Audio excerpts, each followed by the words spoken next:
पाहती गवळणी तवती पालथी दुधानी म्हणती नंदाची या पुरी आजी चोरी केली खरे तयावेन नाशे नोहे दुसरिया ऐसे म्हणती नंदाची या पुरे आजी चोरी केली खरे सवे तुकया मेला तेने हा अवगुण्या आणिला म्हणती नंदाची या पुरे आजी चोरी केली खरे जयति जगति माया यस्य काया धवस्ते वचन रचनमेकं केवलं चाकलयो ध्रुवपदमपि यातो यत्कृपातो ध्रुवोऽयं सकलकुशलपात्रं ब्रह्मपुत्रं नतास्मि शंकरं शंकराचार्यं केशवं बादरायणं सूत्रभाष्यकृतं वन्दे भगवन्तो पुनः पुनः वन्दो आचार्य शंकरो जो ग्रंथार्थ विवेक चतुरो सारो ने कर्मटके का विचारो प्रबोधन दिन करो प्रकाशिला तुका करे प्रणिपात दंडवत आचार्या दंडवत आचार्या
वैराग्यवन्तं सुविचारयुक्तं नमामि जोगं शिरसा गुरुन्तं सोनोपंत तथा मुनिजनतया मामा ऐसे बोलती नामे शंकर शुभकराल संगजो संगती पुण्यनगरीचा पुण्यभूमीचा मोती खरा शोभतो ऐसा संतवरा शुभकरा दांडेकरा वंदितो जयांचे केलिया स्मरण होय सकळ विद्यांचे अधिकरण तेची वंदू श्रीचरण श्री गुरूंचे ते नमस्कारो मी आता हृदय हे आफुले सौभाळुने आभले वरे बैसौ पाऊले श्री गुरूंचे ते नमस्कारो मी आता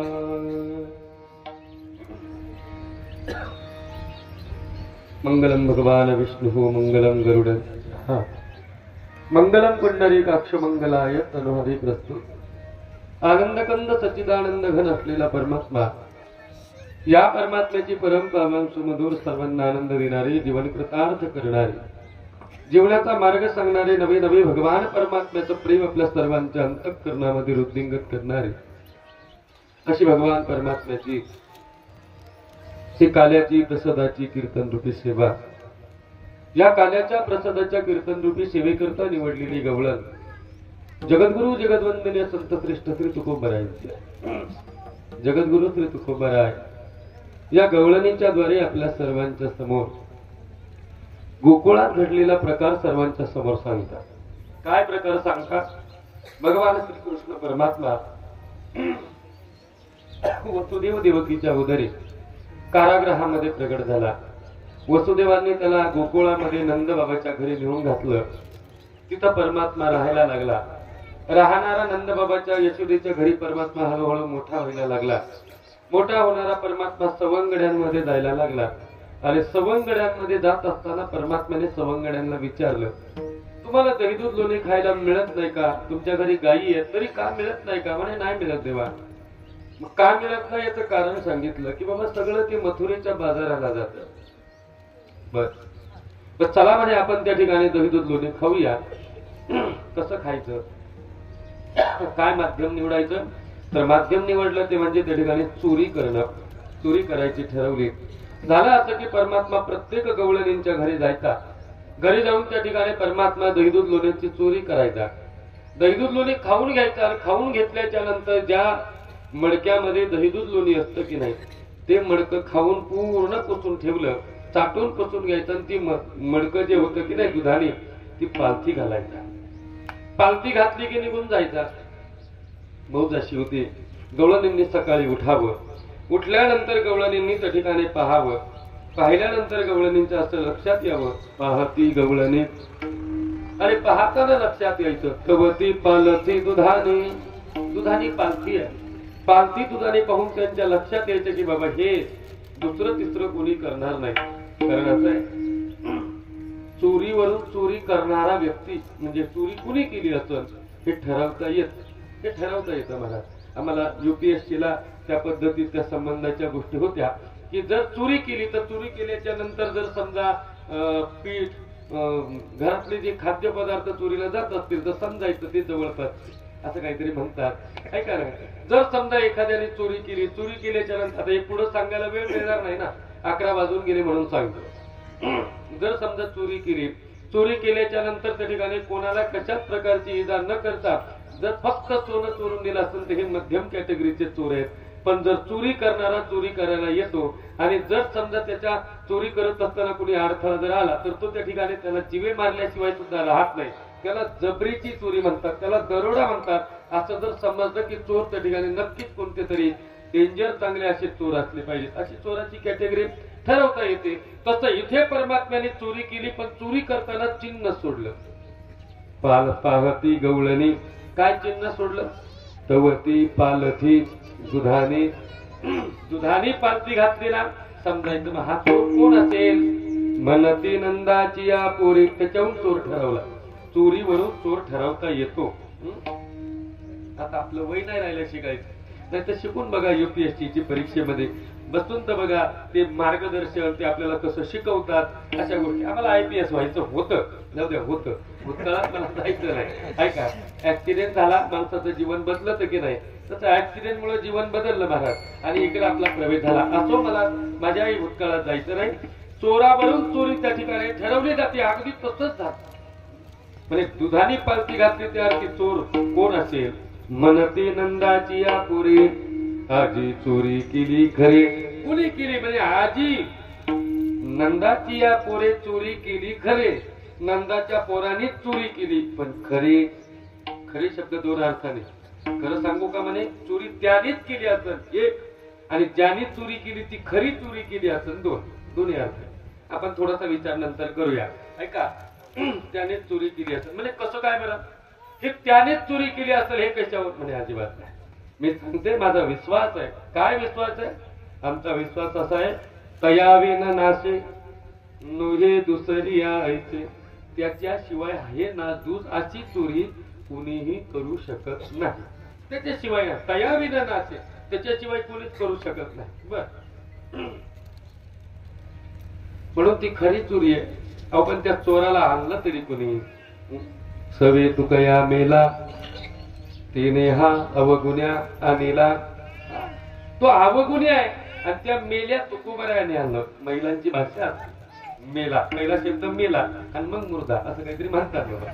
मला माहिती नाही असं काहीतरी म्हणतात. आधी मेला. आता त्या जुन्या काळातल्या म्हाताऱ्या म्हणायच्या त्याचे नाही म्हणा. त्याच्या लेटेस्ट वेगवेगळे असं ते मला सांगायचं. मला काय सांगायचं म्हणजे सवे तुकया तो मेला तुका म्हणजे त्यालाच काही समजत नाही. त्यानेच त्या ठिकाणी हा अवगुणी आणला आणि त्यानेच ह्या सगळ्या चोरी केल्या आणि त्यानेच ही चोरी केली. पण कशी केली? मनती नंदाची या पुरी आजी चोरी केली खरी खरी चोरी त्याने त्या ठिकाणी केली. असा त्या ठिकाणी या गवळणीचा सरळ सरळ शब्दशः भावार्थ आहे. सगळ्याला सुरुवात करण्या अगोदर थोडासा परिहार वक्त्याचं कर्तव्य आहे. प्रतिवर्षीप्रमाणे याही वर्षी आपल्या या श्री क्षेत्र सांगळेवाडीमध्ये गेली 10 वर्ष झाले आपण सर्वजण धर्मवीर शंभूराजे प्रतिष्ठान संभाजीनगर सांगळेवाडी यांच्या माध्यमातून ग्रामस्थांच्या माध्यमातून आपण हा सप्ताह करत आहात. त्या सप्ताहाची असणारी काल्याची प्रसादाची सेवा आदरणीय गोरख महाराजांच्या माध्यमातून जगताप महाराजांच्या माध्यमातून तुम्हा सर्वांच्या माध्यमातून त्या ठिकाणी सेवा आमच्या वाटेला आलेली. म्हणून फावल्या वेळामध्ये काल्याचं प्रसादाची सेवा आपण करूया. सेवा सांगतेला सेवा सुरू झाली आहे. मग इथून पुढे लक्षात द्या माझ्या पुढे 2 विकल्प आहेत. 2 विकल्प आहेत. त्याला तुम्ही कशी साथ द्याल मला माहिती नाही. असा नियम असतो की कीर्तन जरी उशिरा सुरू झालं तरी ते वेळेत सोडावं. हा पहिला विकल्प आहे. हा पहिला विकल्प आहे. आणि दुसरा विकल्प त्याच्या पुढे माझ्या मनातला विकल्प असेल जिथून सुरू झालं तिथून पुढे 2 तास करावं. तर मी जास्त वेळ घेणार नाही. दैवयोगाने आमची अकोल्याची कीर्तन सेवा 99.99% रद्द झाली. तिकडे कोणतरी आपल्या सर्वांच्या माध्यमातून सेवा आहे. सगळे हे वारकरी महाराज मंडळी ज्ञानाने वयाने गायन करणारे मृदंग वाजवणारे ते माझ्यापेक्षा ज्ञानाने वयाने सगळी मोठी आहेत. त्यांच्या चरणी नतमस्तक होतो. तुम्हा सर्व वारकऱ्यांच्या चरणी नतमस्तक होऊन जगद्गुरु तुकोबायांच्या वचनाला आरंभ करतो. हरी आता मुरंग भूमिका कीर्तने उभे होती लोका टाळ मृदंग कृती देखा तया माझे दंडवत मस्तक हे पाया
संजीवयत् किल जगद्धरस्वधाम्नान् अन्यांसहस्रचरणश्रवणत्वगादिं प्राणान् नमो भगवते पुरुषाय तुभ्यं. पाहती गवळणी तवती पालती दुधानी म्हणती अंदाची आपुरे आजी चोरी केली खरी. प्रस्तुत प्रसंगी आज आपण सर्वजण प्रसादाच्या सेवेकरता जमलेलो आहोत. या काल्याच्या प्रसादाच्या सेवेकरता निवडलेली गवळण जगद्गुरु संत श्रेष्ठ श्री तुकोबराय गोकुळात घडलेली हकीकत जगद्गुरु श्री तुकोबराय सांगतात. काय सांगतात की परमात्मा हा नंद बाबा यशोदेच्या घरी राहतोय. राहताना परमात्म्याने त्या ठिकाणी चोरी केली आणि त्याची केलेली चोरी ज्याची चोरी केली ही त्याच्याच लक्षात येत असते. बरं का, ज्याचं जे चोरीला गेलं त्या तेच लक्षात येत असतं, दुसऱ्याच्या लक्षात येत नाही. थोडी सिद्धांतातली भाषा आहे माझी. ज्याची चोरी झाली त्याच्याच लक्षात येईल, दुसरं कोणाच्या लक्षात येणार आहे का? येणार नाही. मला आता तर प्रस्तावनेला अजिबात वेळ नाही म्हणत. ऐका या अभंगाचे शब्द बघा. पाहती गवळणी तवती पालती दुधानी असं त्या ठिकाणी म्हणतात. आणि नंदाच्या पोराने चोरी केली म्हणतात. पण कशी चोरी केली? खरी चोरी केली. म्हणती नंदाची या पोरी आजी चोरी केली खरी. आता आपल्याला या असलेल्या गवळणीच्या माध्यमातून जर विचार करायचा झाला काही शब्दांवर थोडासा प्रकाश टाकला की संपूर्ण गवळण आपल्या लक्षात येईल. काही शब्दांवर जास्त नाही बोलायचं आपल्याला. थोड्या वेळामध्ये ही सेवा आपल्याला परमात्म्याच्या चरणी रुजू करायची. ऐका, याच्यामध्ये शब्द आहेत. पहिला शब्द आहे पाहती 1, नंबर 2 गवळणी 2, नंतर पालथी दुधाने 3, हे 3, आणि चौथा शब्द त्या ठिकाणी आहे. तो चौथा शब्द म्हणजे काय? आजी चोरी केली खरी. 4 शब्द आहेत. मला 4 शब्दांचं चिंतन सांगायचं आणि सेवेला विराम द्यायचा. ऐका, आता पाहती पाहती असा शब्द आला. पाहती शब्दाचा अर्थ करत असताना आता जास्त विस्तार याचा सुद्धा मला करायचाच नाहीये. मला बरोबर मर्यादित वेळेमध्ये 12:15 वाजता 1 तासात आपण सर्वजण थांबणार आहोत. चालेल ना सर्वांना? 1 तास, जास्त नाही महाराज. गंमत अशी आहे, पाहती पाहती शब्दाचा अर्थ करत असताना आपण काय अर्थ करू? कोणत्याही शब्दाचा अर्थ करत असताना शास्त्र आम्हाला सांगतं की 2 प्रकारचे त्याचे अर्थ केले जातात. किती प्रकारचे? बोलत चला. 2 प्रकारच्या. तुम्ही जर बोलले तर मला कळेल की तुम्हाला ऐकताय तुम्ही. 2 प्रकारचे. एक अर्थ असतो वाच्यार्थ आणि दुसरा अर्थ असतो लक्ष्यार्थ, ज्याला वेदांत शास्त्र शक्यार्थ असं म्हणतात. हे का नाही? वाच्यार्थ एक असतो आणि शक्यार्थ असतो. पाहती शब्दाचे 2 अर्थ आहेत. वाच्यार्थ वेगळा आहे आणि त्याचा लक्ष्यार्थ हा वेगळा आहे. दोनही त्याचे अर्थ वेगळे आहेत. पहा तुम्ही, वाच्यार्थ लक्ष्यार्थ म्हणजे काय? जो वाचेपुरता मर्यादित असतो त्याला वाच्यार्थ म्हणा, आणि जो शक्यार्थ असतो की नाही त्याचा वाचेचा अर्थ न घेता त्याच्यातला गर्भित अर्थ आपण त्या ठिकाणी घ्यावा, असं त्याचा नियम आहे. एक अभंग तुमच्या समोर सर्वांच्या समोर सांगतो. माय बाप जीवेशी मारावे, पाय धरावे बायकाचे, हरिनाम त्यजावे, भजन करावे गाढवाचे. सरळ सरळ, दृष्टांताला वेळ नाही म्हणून काय म्हणतात? माय बाप जीवेची मारावे. माय म्हणजे आई, बाप म्हणजे वडील. आई बाप जीवेची म्हणजे जिवंत मारावे. तुम्ही जागे आहात ना? मला माहिती आहे शूटिंग चालू आहे. मी काय बोलतोय मी जागेवर या दोन.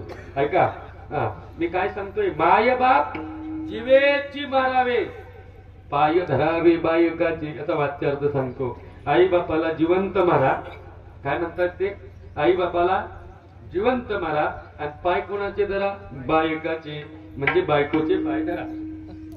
ऐका, बायकोचे पाय धरा. बर, पुढं रामनाम त्यजावे. रामनामाचा त्याग करा. रामनाम त्यजावे, वाच्यार्थ सांगतो. रामनाम त्यजावे, भजन करावे गाढवाचे. कोणाचे? भजन करा, पण कोणाचं? गाढवाचं भजन करा. ऐका नाही, असं त्या ठिकाणी सांगितलं जातं. हा झाला वाच्यार्थ. रामनामाचा त्याग करा, भजन गाढवाचं करा, आई बापाला जिवंत मारा, बायकोचे पाय धरा. हा झाला वाच्यार्थ. याचा लक्ष्यार्थ लक्षात धरा. याचा काय लक्षार्थ आहे माहितीये? ऐका, माय बाप जीवेची मारावे, आई बापाला जिवंत मारा. पण कोणते आई बाप? याचा विचार करा. इथे लक्षार्थ आला. कोणती आई? कोणती आई? आपल्या जवळची माया रूपी आई, ती दंभ रूपी बाप किंवा अभिमान रूपी बाप, त्याला जिवंत मारा, यांना नष्ट करा. आणि पाय धरा बायकाचे, म्हणजे बायकोचे पाय नाही धरा, मग पाय धरा बा. थोडं थांबा आता इथे. एकाचे बा, एकाचे. कसं काय? आपुला तो एक देव करून घ्यावा,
याचे दोन अर्थ, याचे परत दोन अर्थ निघते. जे 33 कोटी देव आहेत त्याच्यातला आपला एक देव करून घ्या, ढोबळ मनाने. पण सांगू का, जो एकच देव आहे तो आपला करून घ्या. देव किती? एकच आहे. जो एक देव आहे ना आपुला, तो एक जो आपुला तो देव आहे ना तो आपला करून घ्या. बस एक जो देव आहे ना त्या देवाला आपण आपलं करून घ्या. बस म्हणजे पाय धरावे बा एकाचे, बा इथं थांबायचं, एकाचे बाबांनो एकाचे पाय धरा. तुम्ही पुढं काय असं म्हणले हो महाराज? वाच्यार्थ लक्षार्थ चाललाय, वाच्यार्थ बघून आलो, लक्षार्थ चालला. पुढं काय म्हणले तुम्ही पुढं म्हणता राम नाम त्याजावे, भजन करावे गाढवाचे. रामनामाचा त्याग करून भजन करा गाढवाचं, हे जर वाच्यार्थ त्याचा लक्षार्थ काय होईल? रामनाम ते जावे म्हणजे रामनामाचं ते चिंतन करत जावे आणि भजन करावे गाढवाचे. गाढवाचे नाही, गाढवाचे. नाही कळालं काय आहे? कुठं थांबायचं हे कळालं का, कसं जायचं हे कळत. हा नियम आहे, आमच्या पाठातला नियम आहे. कुठं थांबायचं हे कळालं की कसं जायचं हे कळत असतं, आणि कसं जायचं हे कळण्याकरता आपण कुठं आहोत हे कळलं पाहिजे, हे महत्वाचं आहे. मग आता गाढवाचे जसं एक प्रमाण आहे का नाही? तुका म्हणे भोग गेला निवारीला लाग, हे कसं म्हणा? तुका म्हणे भोग गेला आणि निवारीला लाग असं नाही, तुका म्हणे भोग गेला असं म्हणावं लागतं. आपण काय म्हणतो? तुका म्हणे भोग गेला निवारीला लाग असं नाही. तो गेला इकडे घ्यायचा, तो गेलेला असतो ना त्याला इकडे घ्यायचं. तुका म्हणे भोग गेला मग निवारीला लाग. तसं वाच्यार्थ लक्षार्थ आहे. पाहती शब्दाचा अर्थ करत असताना ऐका, पाहती म्हणजे काय? सरळ सरळ आहे, पाहणे. काय आहे? पाहती शब्दाचा वाच्यार्थ काय होतो? पाहणे. पण पाहती शब्दाचा अर्थ पाहणे न घेता पाहती शब्दाचा अर्थ घ्या पाहते. मला जुळवायचंय ते सगळं. मी एक एक शब्द तुम्हाला उलगडून सांगतोय. तसाही मी डॉक्टरांचा शिष्य आहे आणि डॉक्टर नेहमी पोस्टमार्टम करत असतात, बरोबर ना? पोस्टमार्टम. मग डॉक्टरच्या शिष्याने पोस्टमार्टमच करावं, बिल्डिंग पुढे बांधायचं शिकायचंय. ऐका, आमच्या गुरुजींच्या समोर जर बोललं असं, मला म्हणते तू फार पोस्टमार्टम करतो. मी त्यांना म्हणलं तुमच्या संगतीत राहून पोस्टमार्टमच मला शिकायचंय, मला बाकी काही शिकायचं नाही. कारण काय असतं, एका शब्दावर बोलणारी मंडळी आहेत महाराज. चातुर्मास चालतो ना, एका शब्दावर चालतो, सामान्य नाही. कारण शब्द हा बहुसार उपकाराचे शब्द सामान्य नाहीत महाराज. जर एखाद्याने चिंतन करण्याचा जर प्रयत्न केला ना तर आमचे साधू संत त्याला कमीच पडून देणार नाही, तेवढं संतांचं भांडार एका शब्दा करताय. म्हणून पाहती शब्दाचा वाच्यार्थ पाहणे, पण पाहती शब्दाचा अर्थ होतो पहाट. काय अर्थ होतो? लक्षार्थाने होतो पहाट. पहाट अर्थ होतो. चला पुढे. पाहती दुसरा शब्द गवळणी, हे का नाही? गवळणी असा शब्द वापरला. बरेच शब्द लोक काय म्हणतात? गवळणी असं म्हणतात की नाही? गवळणी नाही, हा गवळणी असा शब्द आहे. गौ म्हणजे काय माहितीये? संस्कृत मध्ये गाईला गौ म्हणतात, गौ. आणि त्या गौला आपले जे इंद्रिय, त्या इंद्रियांना सुद्धा संस्कृतामध्ये गौ असा शब्द आहे का नाही? अळणी म्हणजे गवळणी. गवळणी म्हणजे कोण? गवळण असा शब्द घेतला की नाही? गवळण म्हणजे एक, म्हणजे जे इंद्रियांची वळती हाणते, ज्याचे इंद्रिय त्याच्या ताब्यात आहेत ती गवळण. ज्याने इंद्रियाला ताब्यात ठेवलं ना ती गवळण. पण शब्द एक वचनी का अनेक वचनी आहे? अनेक वचनी. गवळणी असं सांगितलं की नाही? बहुसु बहुवचनम असा नियम आहे की नाही? मग आता गवळणी सांगत असताना किती गवळणी सांगितल्या? किती गवळणी सांगितल्या? गवळणी 3 सांगितल्या महाराज. कोणी सुना कोणी लेकी, कोणी सुना कोणी लेकी, कोणी सुना कोणी लेकी, कोणी सुना कोणी लेकी, कोणी लेकी स्वतंत्र, कोणी लेकी स्वतंत्र, कोणी लेकी स्वतंत्र, कोणी लेकी स्वतंत्र, कोणी लेकी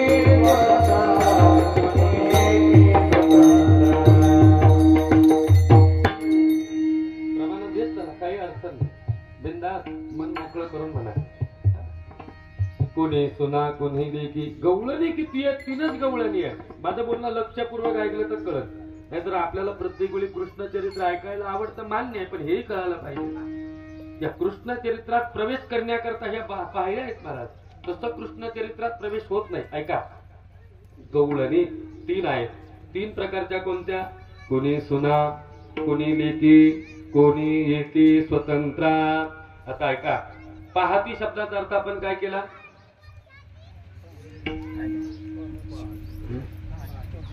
काय केला? तुम्ही विसरताना म्हणून आम्ही अभंग बदलतो, चिंतन तेच ठेवतो. समजून घ्या मला काय एका वाक्यात. ऐका, पाहाती म्हणजे पहाट एक. गवळणी किती प्रकारचे आहे? 3 प्रकारचे आहे. एक सुनरूपी गवळण, दुसरी लेकरूपी गवळण आणि तिसरी सासूरूपी गवळण. 3 प्रकारच्या गवळणी आहेत. मग बघा, त्या 3 प्रकारच्या गवळणी आहेत. जसं वेदातले कांड सुद्धा 3च आहेत. 3 प्रकारचे कांड सांगितले: कर्म, ज्ञान, उपासना, नाम, भक्ती. 3 प्रकारचे कांड सांगितले की नाही? कर्मरूपी गवळण आहे, ज्ञानरूपी गवळण आहे आणि भक्तिरूपी गवळण आहे. महाराज तुम्ही प्रमाण दिलं, कोणी सुना, कोणी लेकी, कोणी येते स्वतंत्रा, आणि तुम्ही आता कर्म, ज्ञान आणि भक्ती सांगता. असं कसं? तसे महाराज, सुनरूपी गवळण, सुन जे आहे की नाही, कर्मरूपी गवळण ही सुनेसारखी आहे. एका एका वाक्यात लक्षात ठेवा. कर्मरूपी गवळण सुनेसारखी एक. त्याच्यानंतर ज्ञानरूपी गवळण ही कन्येसारखी म्हणजे मुलीसारखी आहे. आणि 3 भक्तिरूपी गवळण ही सासू सारखी. कशी काय? ऐका, कर्मरूपी गवळण सुनेसारखी आहे. ज्या असलेल्या स्त्रीचा विवाह होतो, त्या मुलीचा विवाह झाल्यानंतर ती सासरी गेल्याच्या नंतर तिच्या जीवनामध्ये काय असतं? ती अधीन आहे महाराज. ती कर्मासारखी आहे. कर्म आपल्या अधीन आहे का? कर्माचा विचार करा. जे कर्म आपल्याला भोगायचे ते कर्म आपल्या हातात आहे का? बोला ना. आपल्या हातात नाही ना महाराज. अन्न मान धन, अन्न मान धन, अन्न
गवळणी. किती गवळणी?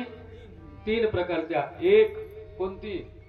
सून, लेक, सासू. यालाच म्हणा सुनरूपी गवळण. कोणासारखी? ऐका नाही, मग त्यालाच आपण कर्म ज्ञान आपण म्हणतो. आता थोडं अजून उलट न बोलता सोयीचं बोलतो. कर्मरूपी गवळण कोणासारखी? बोला ना. सुनेसारखी. ज्ञानरूपी गवळण मुलीसारखी आणि भक्तिरूपी गवळण सासू सारखी. पहाती गवळणी. आलं? पहाटे म्हणजे पाहती म्हणजे पाहणे आणि नंतर गवळणी. ऐका नाही, गवळणी शब्द आला. पहाटेचा अर्थ आपण काय केला? पहातीचा पहाटे. आता ऐका, कर्मरूपी गवळणीची पहाट 1, ज्ञानरूपी गवळणीची पहाट 2 आणि भक्तिरूपी गवळणीची पहाट 3. पाहती गवळणी. पुढचा शब्द काय राहिला आपला आता? पालथी दुधानी. कसली दुधानी? म्हणजे तिची दुधानी पालथी झाली. कर्मरूपी गवळणीची सुद्धा दुधानी पालथी झाली. 1. नंबर 2 ऐका काय? ज्ञानरूपी गवळणीची सुद्धा दुधानी पालथी झाली. नंबर 3 भक्ती रूपी गवळणीची सुद्धा दुधानी पालथी झाली. पालथी दुधानी. मग आता ऐका, कर्मरूपी गवळणीची आची काय दुधानी मध्ये असं काय होतं की देवाने ती दुधानी पालथी केली. एक, ज्ञानरूपी गवळणीच्या दुधानी असं काय होतं की देवाने तिची दुधानी पालथी केली. 2, आणि भक्तिरूपी गवळणीच्या दुधानी मध्ये सुद्धा असं काय होतं की परमात्म्याने तिची सुद्धा दुधानी पालथी केली. 3. मग पहाती म्हणजे पहाट, गवळणी म्हणजे या 3 गवळणी, दुधानी म्हणजे पालथ्या झाल्या. आता ऐका, कर्मरूपी गवळण आहे तिची दुधानी पालथी केली, ज्ञानरूपी गवळणीची दुधानी पालथी केली आणि भक्तिरूपी गवळणीची सुद्धा दुधानी पालथी केली. कुणी केली हो? मनती नंदाची या पोरे, मनती नंदाची या पोरे, मनती नंदाची या पोरे, मनती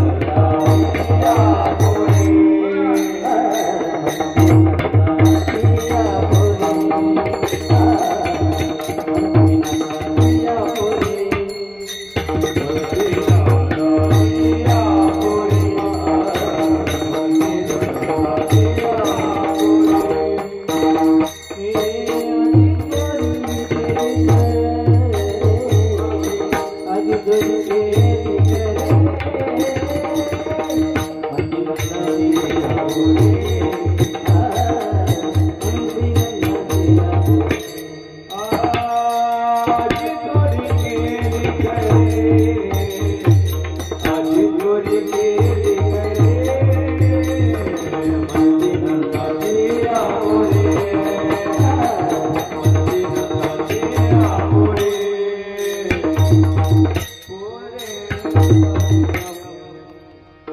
मनती नंदाची या पुरे, आजी चोरी केली खरे.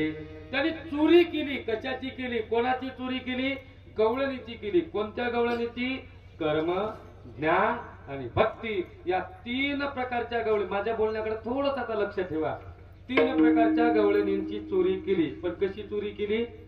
खरी चोरी केली.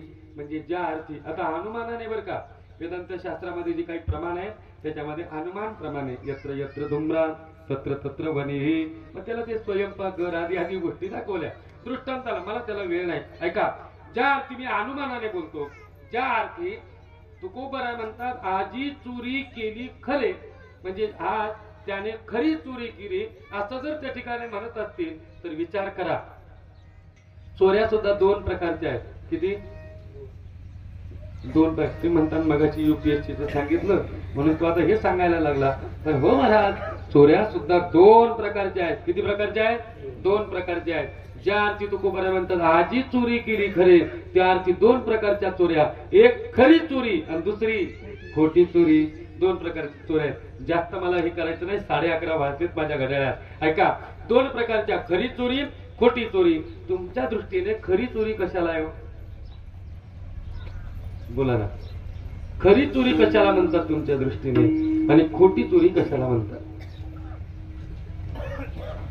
चोरी झाली हे तुम्ही अजून पाहिलंच नाही का? कुठं ऐकलं नाही का? पेपरला वाचलं पण नाही का? बोला ना. वाच. हा, चोरी म्हणजे चोरी म्हणजे काय? एखादी वस्तू जाणं, हे का नाही? चोर चोरी करतो. चोरी शब्दाचा अर्थ काय होतो? चला इथून सुरुवात करू आपण आता.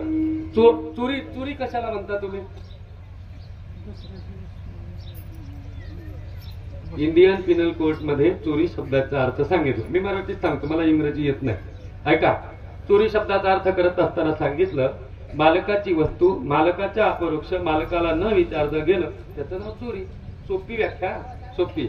ऐका, त्याची ती कलम बिलम मला काही माहिती नाही, कोणत्या चोऱ्या ती मला माहिती नाही. ऐका, मला काय सांगायचंय, मालकाची वस्तू मालकाच्या अपरोक्ष मालकाला न सांगता गेलं त्याचं नाव चोरी. मग याला जर चोरी म्हणत असेल तर चोरी होत नाही का? होतात. पण चोऱ्या होताना सुद्धा 2 प्रकारच्या होतात. ऐका बरं का, 2 प्रकारच्या चोऱ्या होतात. एक, बोला ना, खरी चोरी आणि दुसरी खोटी चोरी. 2 प्रकारच्या चोऱ्या आहेत. खरी चोरी वेगळी आणि खोटी चोरी वेगळी. एका वाक्यात सांगू, खरी चोरी आणि खोटी चोरी. ऐका, खरी चोरी कशाला म्हणतात आणि खोटी चोरी कशाला म्हणतात? आपल्याकडची वस्तू चोरीला गेल्यानंतर जर आपल्याला दुःख झालं तर समजावं ती खोटी चोरी आहे. माझ्या बोलण्याकडे लक्ष द्या, ते काय सांगतोय. आपल्या घरातली एखादी मौल्यवान वस्तू चोरीला गेल्याच्या नंतर जर आपल्याला दुःख झालं तर त्याला खोटी चोरी म्हणा, आणि ती मौल्यवान वस्तू चोरीला गेल्यानंतर आपल्याला सुख होतं याला खरी चोरी म्हणा. नाही कळालं? नाही कळालं? आपल्या जवळची मौल्यवान वस्तू, परत सांगतो, आपल्या जवळची मौल्यवान वस्तू चोरीला गेल्याच्या नंतर आपल्याला जर दुःख झालं तर समजा ती खोटी चोरी आहे, आणि आपल्याकडची मौल्यवान वस्तू चोरीला गेल्याच्या नंतर जर आपल्याला सुख झालं तर त्याला खरी चोरी म्हणा. तुम्ही म्हणा मग पैसे चोरीला गेले, मोबाईल चोरीला गेला, संपत्ती चोरीला गेली, मग आम्हाला दुःख होतं, म्हणजे काही खोटं आहे का? तसं जर पाहिलं तर सगळं खोटं आहे.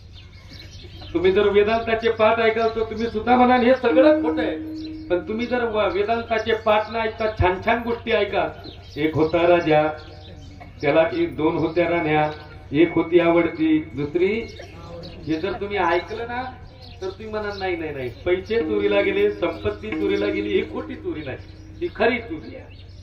अहो मला सांगा, जर समजा छान छान गोष्टी ऐकून जर जीवाचा उद्धार झाला असता तर कीर्तन नावाची परंपरा चालू तरी राहिली असती का? विचार करा. मला काय सांगायचं आता, याच्यातला मुद्दा ऐका. आता खरी चोरी खोटी चोरी सांगितली, परत पुढचं वाक्य ऐका.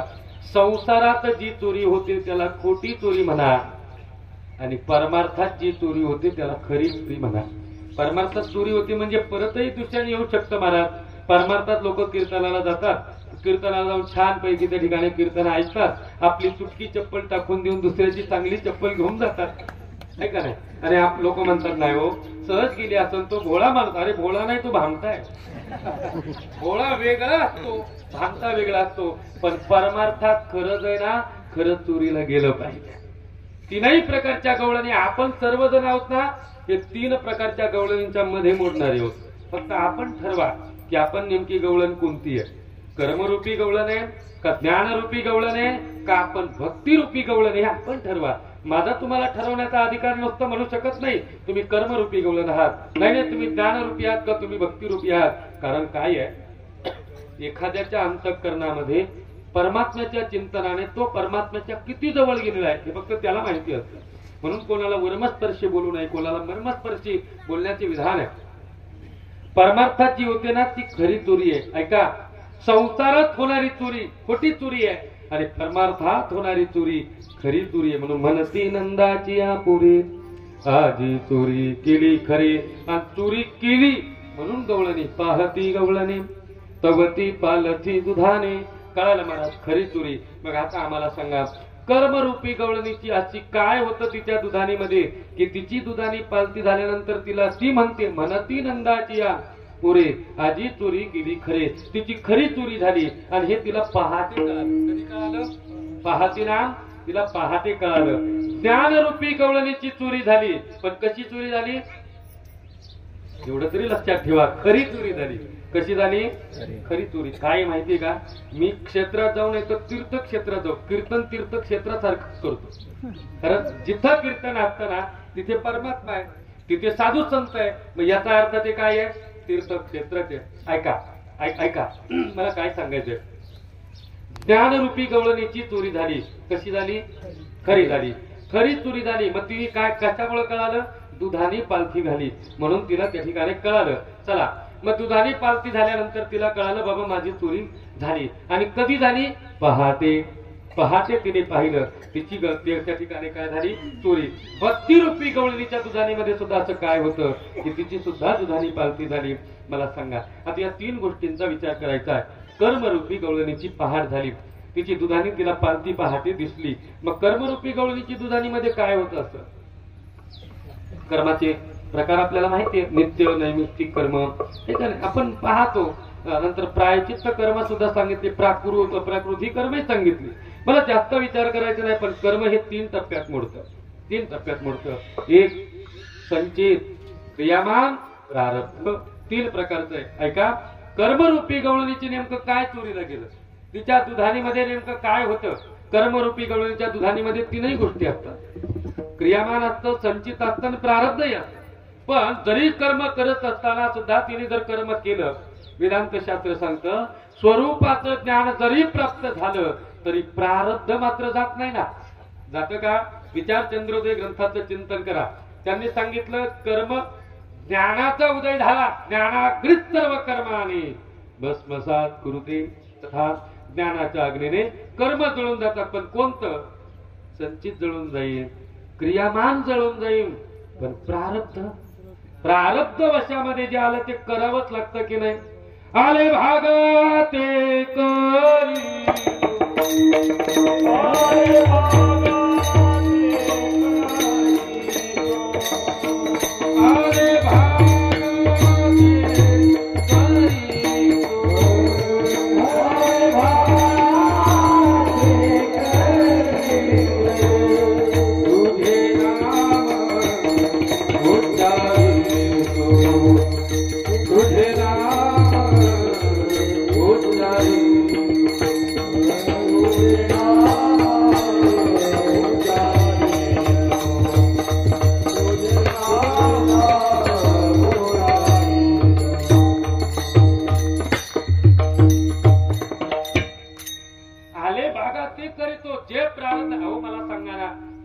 बदलवलं का तुकोबरांनी? त्यांच्या जीवनामध्ये नाही बदलवलं. श्री ज्ञानोबरांनी प्रारंभ मला चरित्रात सुद्धा शिरायचं नाही. तुम्हाला सर्वांना माहिती आहे काय गरज होती ज्ञानोबरांना भिक्षा मागायची? खरं सांगा, आळंदी गावात येऊन भिक्षा मागावी काय गरज होती? धुळे हातामध्ये घ्यायची. अरे त्यांचं सामर्थ्य सामान्य आहे का? रेडा बोलू शकतो, निर्जीव भिंत चालू शकते, जे पाठीवर विना अग्नीच त्या ठिकाणी मांडे भाजू शकतात, त्यांचं सामर्थ्य सामान्य होतं. जे तुकोबरांनी त्या ठिकाणी जरी वह्या बुडवल्या गेल्या तरी सुद्धा त्या वह्या परमात्म्याने रक्षण केलं. काय होऊ शकत नव्हतं. पण दरिद्री भोगली की नाही? जाऊ पुढती भिके कुत्रे घर राखीती. प्रारब्ध बदलवलं नाही. बदलवता येत होतं पण बदलवलं नाही. का बदलवलं नाही याचं कारण आहे आपलं प्रारब्ध बदलवण्याचं सामर्थ्य फक्त परमात्म्यात. कोणामध्ये? परमात्म्यामध्ये. मी कोणत्या गवळणीचं सांगतोय? सांगलेवाडीच्या नाही, मग कर्मरूपी गवळणीचं. मग कर्मरूपी गवळणीच्या दुधानेमध्ये जरी ज्ञान जरी झालं तर संचित क्रियामान जाईल महाराज. पण प्रारब्ध मात्र तसंच राहतं. पण परमात्म्याला त्याची दया येते. कोणाची दया येते? त्या कर्मरूपी गवळणीची दया येते. ऐका, कर्मरूपी गवळणीची दया येते की बाबा हा फक्त आले भागात ते करीतो आणि माझं नामचिंतन करतो ना, मग हिच्या दुधानेमध्ये एकच गोष्ट राहिली, ती म्हणजे काय हो? प्रारब्ध. काय राहिलं गेलं? प्रारब्ध राहिलं. मग काय होतं? त्या कर्मरूपी गवळणीची दुधाने पालती परमात्मा घालतो. म्हणजे त्याच्यामध्ये काहीही ठेवत. परमात्मा असा शेतकरी आहे महाराज. शेतकऱ्याचं माहिती आहे ना तुम्हाला. तुम्ही सर्व शेती करणारी माणसं आहे. मला शेतीतला माहिती नाही. आम्ही बिगर शेतीपासून होताय. आम्हाला शेतीतलं कळत नाही. पण एक माहिती आहे, ज्या वेळेला पोत्यामध्ये धान्य असतं आणि ते धान्य दुसऱ्या ठिकाणी जर त्या ठिकाणी टाकायचं असलं तर पोतं काय केलं जातं? त्या पोत्यामध्ये एकही दाणा राहू नये त्याच्याकरता ते पोतं पालथं टाकलं जातं. पण झटकलं जातं की नाही? तसा परमात्मा आहे महाराज. या कर्मरूपी गवळणीचं सुद्धा जे काही असणारी दुधानी आहे ना, ती दुधानी तो पालथी करतो. काहीही त्या ठिकाणी परमात्मा ठेवत नाही. आणि पालथी कशी करतो? कशाच्या माध्यमातून तिची पहाट होते? म्हणजे नेमकं काय होतं महाराज? एका जनार्दनी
भोग प्रारब्धाचा, हरी कृपे त्याचा नाश झाला.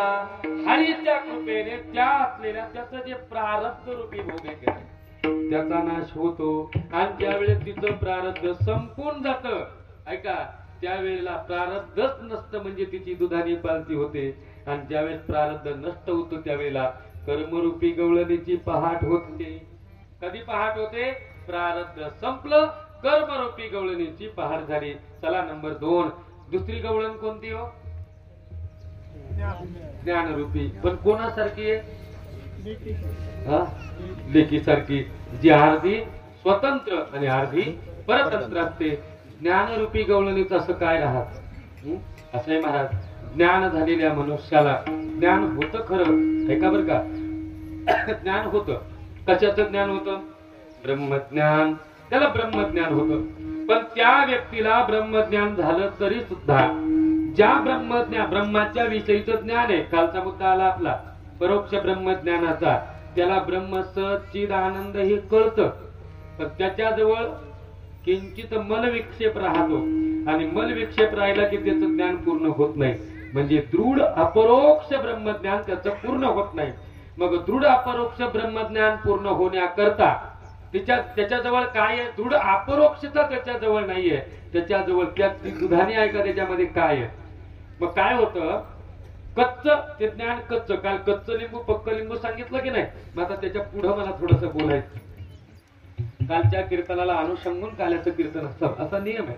थोडासा आपण थोडासा जपतो, जास्त मला जपता येत नाही. ऐका, मग काय होतं? परोक्ष ब्रह्मज्ञानातून अपरोक्ष ब्रह्मज्ञानात आलं की ते बाबा ते ब्रह्म तू आहे. तत्त्वम अशी तत्ते, त्वम म्हणजे तू, अशी म्हणजे आहेत.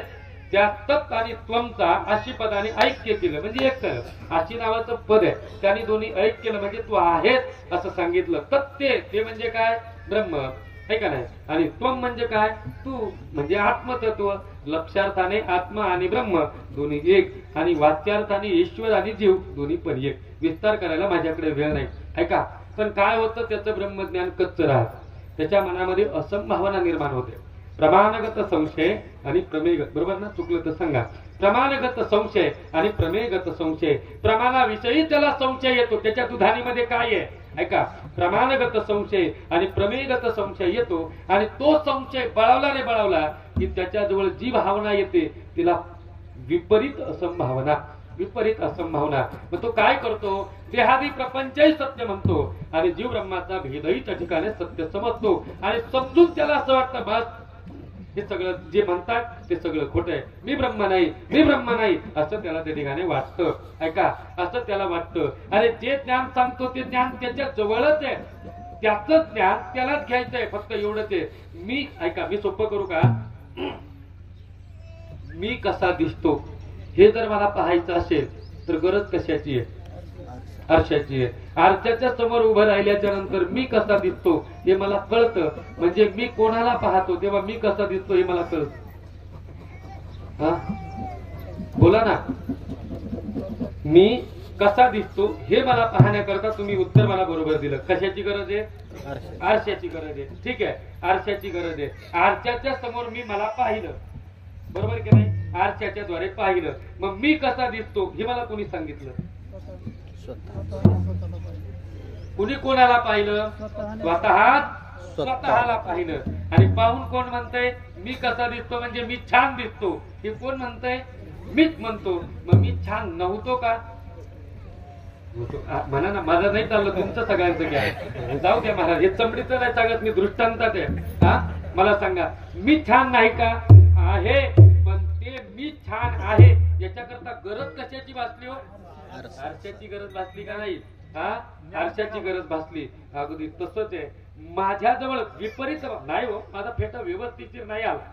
ऐका, मी काल जरा चापून चुकून बांधला होता, आज व्यवस्थित नाही आला. इथं जरा थोडी घडी वाटते का? हे असं वाटतं का? हे जर मला उलगडायचं असेल तर मला कशाची गरज आहे? आरशाची गरज आहे. बरोबर का नाही? आरशाची गरज आहे. म्हणजे हे मी नाहीच असं वाटणं, हे का नाही? हे मी नाही असं वाटणं हीच असं भावना आहे. हाच खरा संशय. आणि संशयाहुनी थोर अनेक पाप नाही घोर, हे विनाशाची वाघोर प्राय. झाली फार गोड ज्ञानेश्वरीच्या. संशयासारखा चोर नाही. अरे तो संसारात आला तरी संसाराचं वाटोळं करतो आणि परमार्थात आला तरी परमार्थाचं वाटोळं करतो. विपरीत भावना तयार होते ना. मग परमात्मा काय करतो? सद्गुरूंच्या रूपाने प्रगट झालेला परमात्मा त्याला अंतरंग साधन देतो. कोणाला देतो?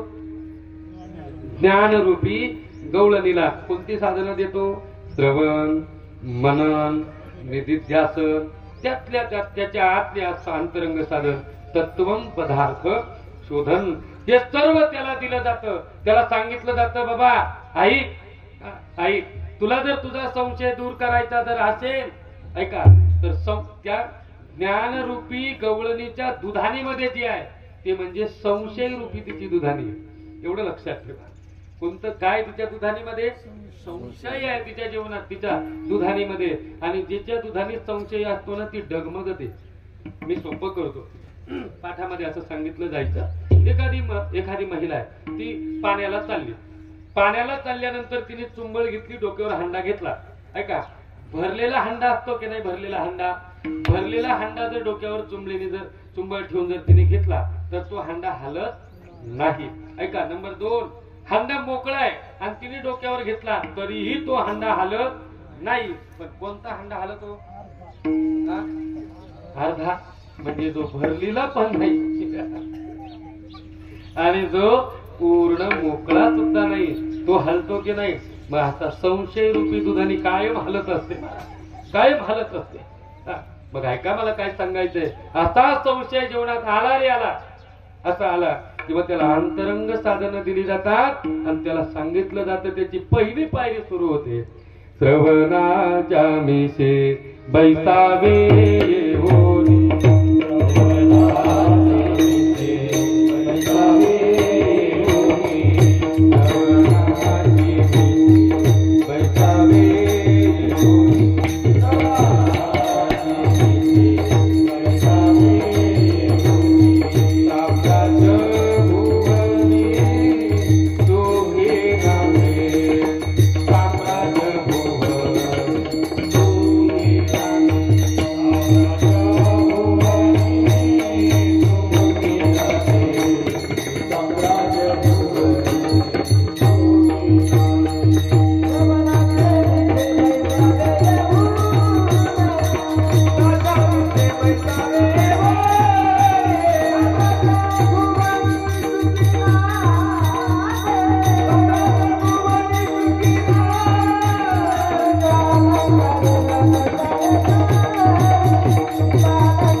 बैसावे येऊनी साम्राज्य भुवने सुखी नंदे. त्याला त्या ठिकाणी श्रवण मनन हे सर्व केलं की त्याच्या जीवनातली त्याची असणारी जी संशयाची दुधानी होती की नाही, त्या याद्वारे परमात्मा सद्गुरूंच्या रूपाने का होईना येईना तोच परमात्मा. कोणता? गुरु आणि परमात्मा एक की दोन? एकच. गुरु परब्रह्म देवाचाही देव, त्याचे तो मानव म्हणून गुरु परब्रह्म, देवांचा देव, त्याला मानव म्हणून आहे, तोच आहे की नाही? गुरु साक्षात परब्रह्म. मी गावात बोलून गेलो, कुठं काय बोललो ते लक्षात ठेवावं लागतं, नाही तर म्हणते एवढंच येतं. असं नको व्हायला. गावात बोलून गेलो, मला काय सांगायचंय, तिची संशयाची असणारी दुधानी जी आहे की नाही, संशयाची दुधानी परमात्मा त्या साधना त्याच्याकडून करून घेऊन पालखी घालतो. याच्याकरता आपली साधना, आपल्याला जर पूर्ण ज्ञान प्राप्त वाटत असेल ना, माझ्या बोलण्याकडे लक्ष द्या. एक वाक्य पक्क लक्षात ठेवा. आपली साधना सद्गुरूंच्या दृष्टिक्षेपातच झाली पाहिजे, तर संशयाची श्रेणी मग सुटेल. नाहीतर कोणीही नाही. महाराज, इंद्र चंद्र ब्रह्मा हे सर्व कोणी संशय फेडू शकत नाही, ते फेडू शकतात. मग तिची संशयाची दुधाने, कोणत्या गवळणीची? ज्ञानरूपी गवळणीची. संशयाची दुधाने पालथी घातली, परमात्म्याने दुधाने पालथी केली आणि त्यावेळेला तिची पहाट झाली. निज ज्ञानाची पहाट फुटे. कोणत्या ज्ञानाची? निज ज्ञानाची म्हणजे कोणतं मी स्वतःच स्वरूप जे आहे ते मला कळालं की मी नेमका कोण आहे हे कळालं म्हणजे तिला स्वरूपाचं ज्ञान प्राप्त झालं. कोणाला? ज्ञानरूपी गवळणीला. स्वामी विवेकानंद असं म्हणायचे, फक्त वाजवला का एवढं वाजवलं बाकी वाजवत ऐका. स्वामी विवेकानंद म्हणायचे, त्यांचा गॉड ऑफ लाईफ नावाचा एक ग्रंथ आहे, कदाचित मिळाला तर बघा. मी प्रत्येक वेळी फार लोकांना सांगतोय की कुठून तरी आम्हाला फक्त कॉलेजमध्ये वाचायला मिळालं होतं. त्याच्यामधलं वाक्य फार सुंदर होते. म्हणायचे, I am not this body, I am this soul, शिवोहम, आय एम शिवाय. हे दिसणारं शरीर. मला इंग्रजी नाही बोलायची, मला येतही नाही, मला माहिती इंग्रजी माणसाने बोलू नये, पण त्यांचं वाक्य होतं.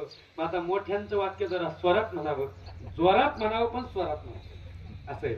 म्हणून I am not this body, हे शरीर मी नाही, त्याच्यातलं आत्मतत्व जे आहे ना ते मी आहे हे कळतं. आणि मी शिवस्वरूप आहे. शिवोहम शिवोहम शिव केवलो, मी शिवस्वरूप आहे हे त्याला कळालं की मग त्या गवळणीची दुधाने पालती होते. कारण तिला निज ज्ञानाची पहाट फुटेल. तिला निज ज्ञानाची पहाट फुटली जाते म्हणून तिची पहाट झाली. कोणाची पहाट झाली? कर्मरूपी गवळणीच्या नंतर ज्ञानरूपी गवळणीची सुद्धा पहाट झाली. आता तिसरी गवळण राहिली. कोणती हो? भक्तिरूपी गवळण राहिली. भक्तिरूपी गवळण. आता भक्तिरूपी गवळणीच्या सुद्धा दुधानीमध्ये पहा काय काहीतरी आहे. त्याच्याशिवाय ती कशी देव पालती करण महाराज, आणि तिची पहाट तरी कशी होईल? मग आता मला सांगा, भक्तिरूपी गवळण ही पूर्ण स्वतंत्र आहे. मग तिच्या दुधानीत काय असेल बरं?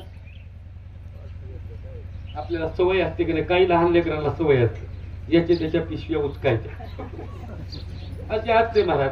असं असतं लहान लेकरांचं जाऊ द्या, मोठ्याल्या माणसाला सुद्धा तीच सवय असते. मोठ्या माणसाला दिंडीत लोक पिशव्या उचकीत का नाही दुसऱ्याच्या?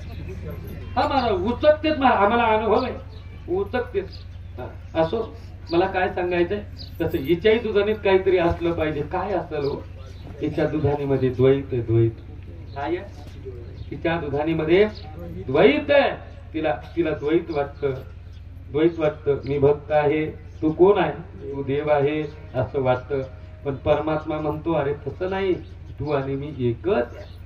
हा भेदाच्या दृष्टीने चल ना. तुकोबरांच्या भाषेमध्ये तुझं मज नाही भेद, केला सहज विनोद. भेदच नाही अशी दृष्टी माणसाच्या यावी. तिच्या जवळ द्वैत असतं. मग द्वैत असतं की नाही, त्याला वाटतं की त्या भक्ताला वाटतं परमात्मा फक्त माझ्या समोर उभा आहे, तोच माझा परमात्मा आहे. पण त्याला काय माहिती की जो समोर उभा आहे तोच आतमध्ये सुद्धा आहे. तो सुद्धा आतमध्ये. तो हा विठ्ठल बरवा, तो हा विठ्ठल बरवा म्हणजे कसं आहे? एकच आहे. तो हा माधव बरवा, तो आणि हा हे दोन्ही एकच आहे. मग याच्याकरता परमात्मा काय करतो? तिचं ते द्वैत जे ना, ते द्वैतच त्या ठिकाणी नष्ट करतो. ऐकताय तुम्ही सर्वजण? तिचं काय करतो? द्वैत नष्ट करतो. बाहेर असलेला परमात्मा काय होतो माहिती का? तिच्या हृदयामध्ये येऊन राहतो. कुठं राहतो? हृदयामध्ये राहतो. आणि तिला कळतं की आता आम्ही परमात्म्याला कुठं साठवलंय? साठविला हरी जिहे हृदय, किंवा हृदय बंदे खाना केला आत विठ्ठल कोंडीला. आत कोंडला म्हणजे नेमका कुठं कोंडला? हृदयात. अरे हृदयातच कोंडला, पण तो व्यापक स्वरूपामध्ये सर्वत्र राहिला. कसा? म्हणजे नेमका आला तरी कुठं की तो व्यापक स्वरूपामध्ये हृदयात सुद्धा हे कळालं. देव तिळे आला, देव तिळे आला,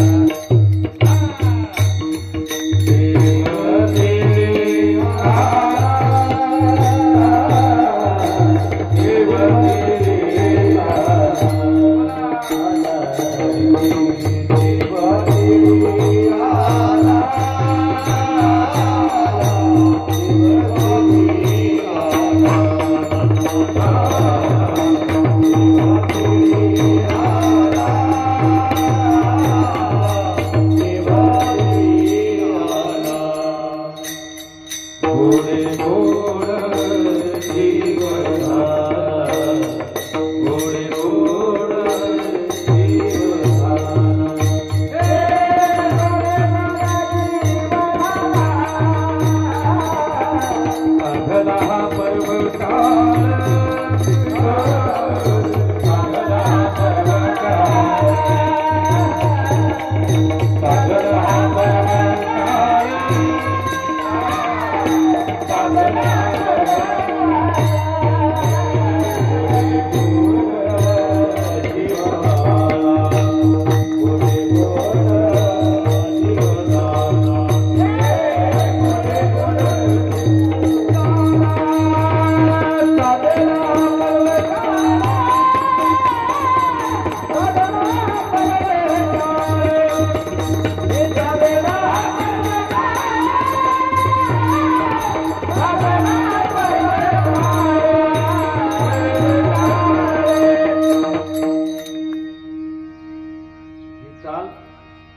जगातल्या सर्वात श्रीमंत वारकऱ्याची म्हणजे आमच्या बोधी बाबाची चाल आहे. ऐका, मला काय सांगायचंय.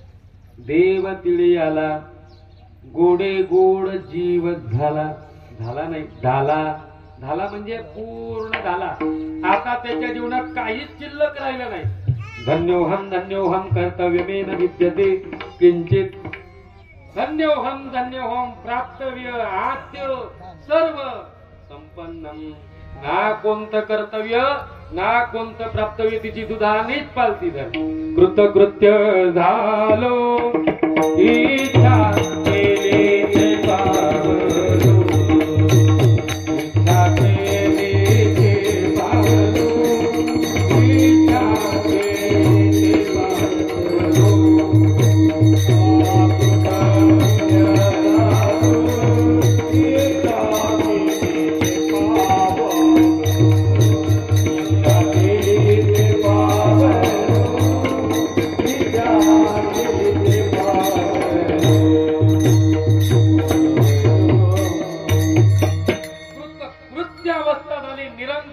तिच्या जीवनात प्राप्त होते. ना कर्तव्य ना कोणतं प्राप्तव्य अशी स्थिती झाली रे झाली की बस तो परमात्मा तिळात आला. देव तिळी आला. तिळ म्हणजे काय? तिळ हा स्निग्ध पदार्थ आहे आणि शास्त्रामध्ये चित्ताला स्निग्ध पदार्थ असं म्हटलंय. म्हणजे परमात्मा चित्ताचा विषय झाला, दुसरा कोणताच नाही झाला. म्हणून तिची दुधाने पालती झाली आणि तिच्या चित्तातच परमात्मा राहिला. म्हणून तिची त्यावेळेला तिची पहाड झाली. म्हणून पाहती गवळणी तवती पालती दुधाने. मग ही झालं याला चोरी म्हणा. मग आता ऐका, प्रारब्ध चोरी करणं हे खरं की खोटं? प्रारब्ध चोरी झालं पाहिजे, माणसाचं प्रारब्ध गेलं पाहिजे. मग ही खरी चोरी आहे. अशी खरी चोरी कोणी करू शकत नाही. एक. नंबर दोन निजज्ञान. कोण सांगू शकतं? कोणीही निजज्ञानाची प्राप्ती करून देऊ शकत नाही. जेते आपल्याला ज्ञान सांगेल, आपल्याविषयी का होईना, दुसऱ्याचं जाऊ द्या, स्वज्ञान जरी आपल्याला सांगितलं तर आपल्याला काय सांगतील? तुम्ही महाराज आहात. काय म्हणतील? तुम्ही महाराज आहात, तुम्ही भागवताचार्य आहात, तुम्ही शास्त्री आहात, तुम्ही अमुक आहात, तुम्ही आमचे गुरु आहात. किंवा गुरु म्हणतील तुम्ही माझे शिष्य आहात. वडील म्हणतील मुलगा आहे. भाऊ म्हणा अरे हा भाऊ आहे. हे सगळे ज्ञान देतील, पण जवळचं का लांबचं? अजून पुढे बोलतो, खरं ज्ञान देतील का खोटं ज्ञान देतील? खोटं ज्ञान देतील महाराज. पण परमात्मा असा आहे की खरं ज्ञान देतो. तिथे निज ज्ञानाची पहाट फुटे. मग हे चोरी होणं खरं की खोटं? खरं आहे. म्हणून भनती नंदाची या पोरी. भनती म्हणजे तिघी जणी म्हणतात. कर्मरूपी गवळण सुद्धा म्हणते नंदाच्या पोरानेच ही चोरी केली. ज्ञानरूपी गवळण सुद्धा काय म्हणते? कोणी चोरी केली? नंदाच्या पोरानेच चोरी केली. आणि भक्तिरूपी गवळण सुद्धा म्हणते कोणी चोरी केली? नंदाच्या पोराने चोरी केली. कारण तयाविन नासे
नासे.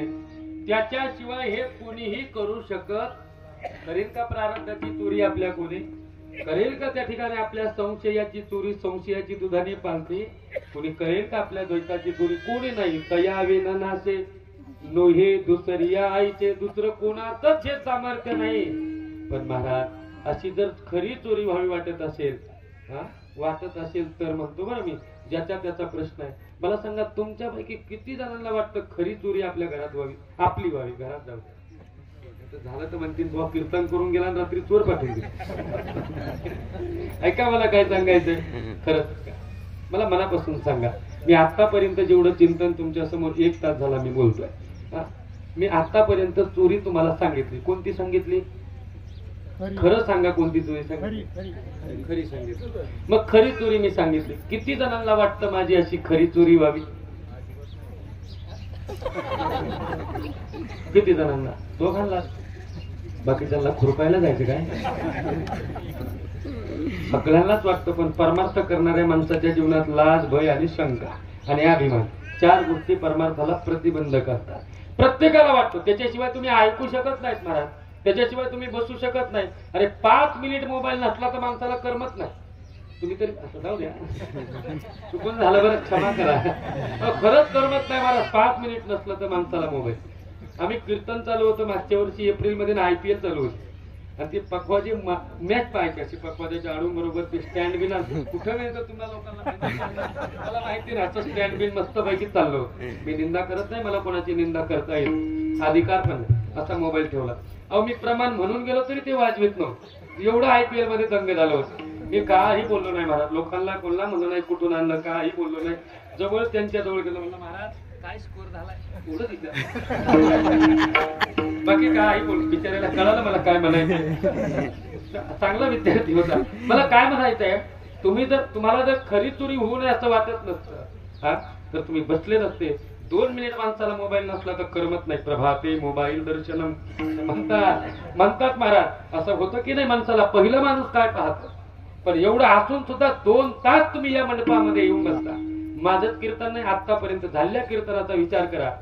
जर तुम्हाला तुमची खरी चोरी होवी जर वाटत नसती तर कसं काय तुम्ही इथं बसले असता? तुम्ही चुळबुळ तरी केली असते. आहे का लहान लेकराचा आवाज जर सोडला तर आहे कोणाचा आवाज का? कारण तुम्हाला सुद्धा प्रत्येकाला वाटतं की माझी सुद्धा खरी चोरी व्हावी, वाटतं की नाही?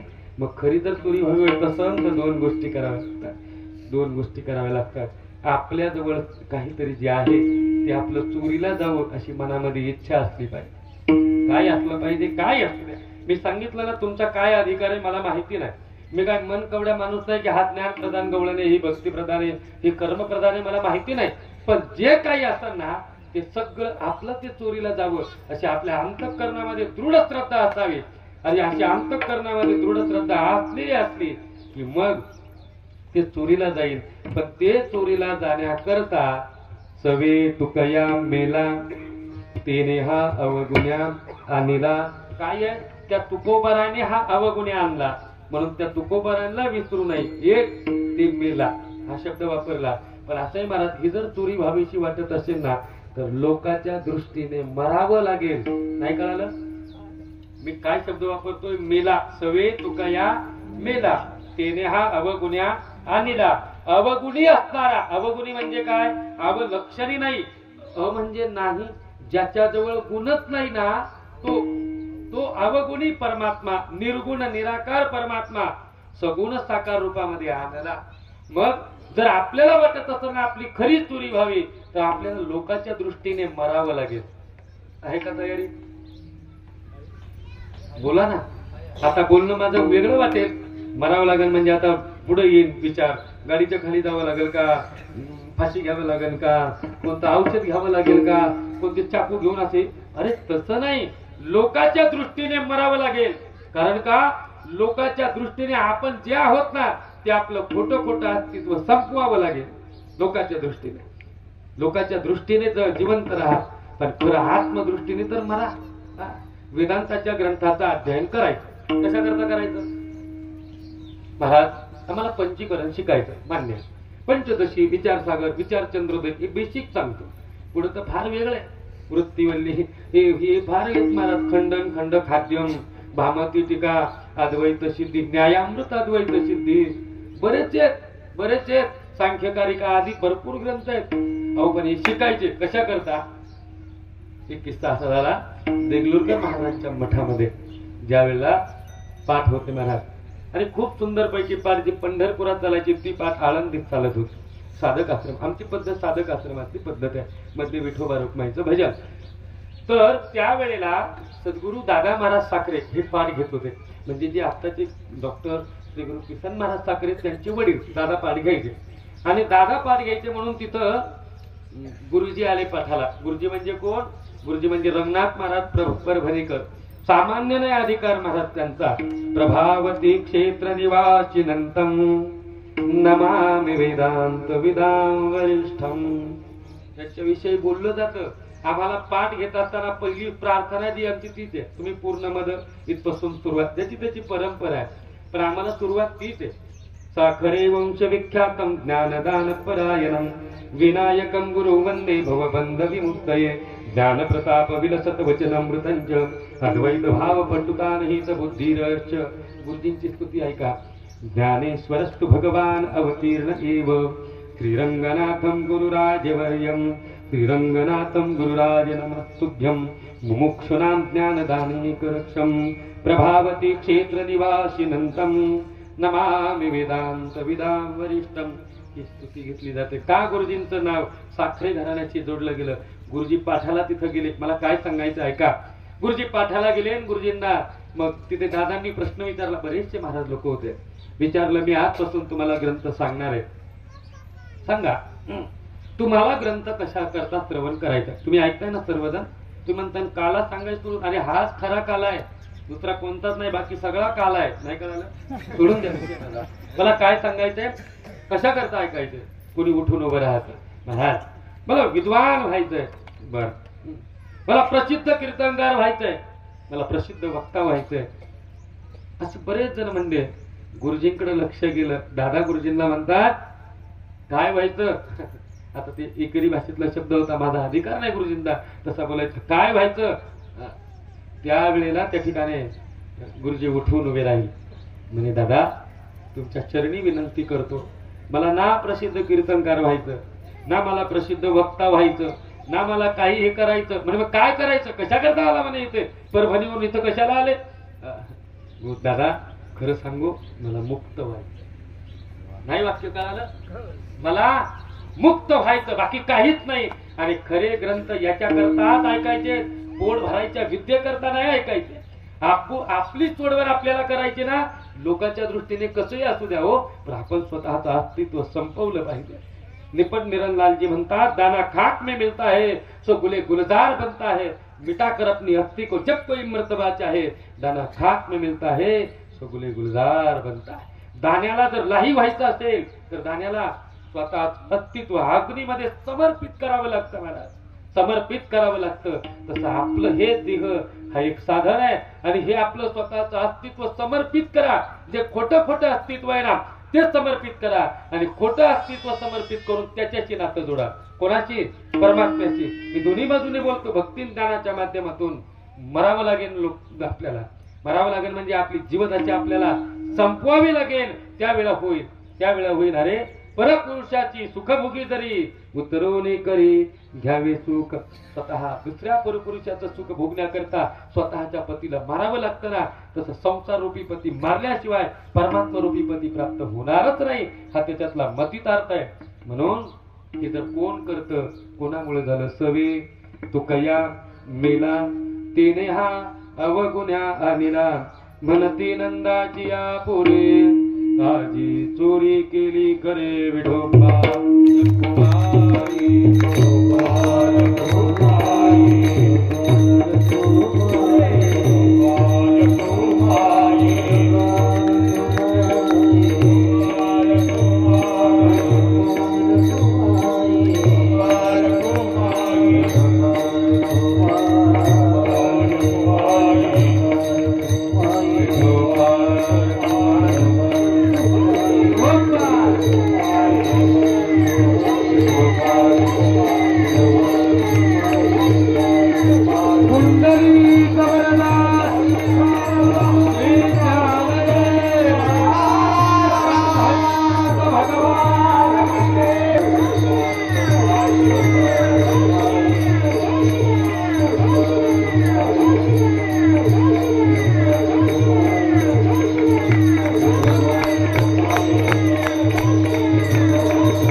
गरज आहे तुमची, खरं सांगतो मी, चेष्टा करत नाही मला. चांगले गायक मिळतच नाही कितीही. आता आपण मगाशी म्हणलो ना, देव तिळी आलाची चाल किती गोड चाले, ते राजा ललकारीला नेऊन झाली. ज्याच्या त्याचा प्रारब्ध ज्याची त्याची.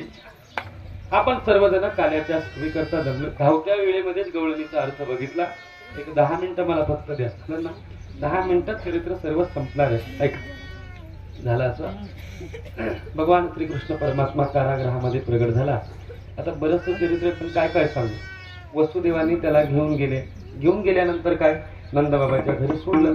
नंदबाबाच्या घरी परमात्मा राहता आता तिथे ज्यावेळेस त्या ठिकाणी सोडलं गेलं महाराज वसुदेवाने, माया घेतली, घेऊन आले. माया रडायला लागली, आकांत करते. कंसाला वाटला आठवा मारणार आहे, पण ती माया होती. ती म्हणते तुझं लागी वधी उपचला मज आधी.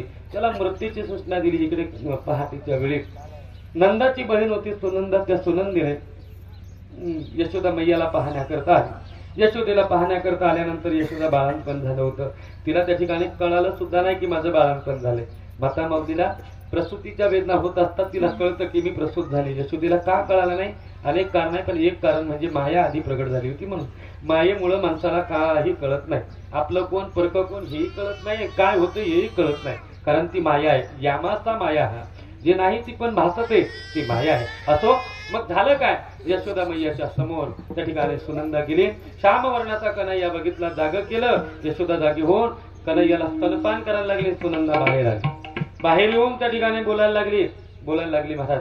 नंदबाबा धार काढत होते, गोमातेची धार काढत होते. सुचिरभूत होऊन धार काढत होते.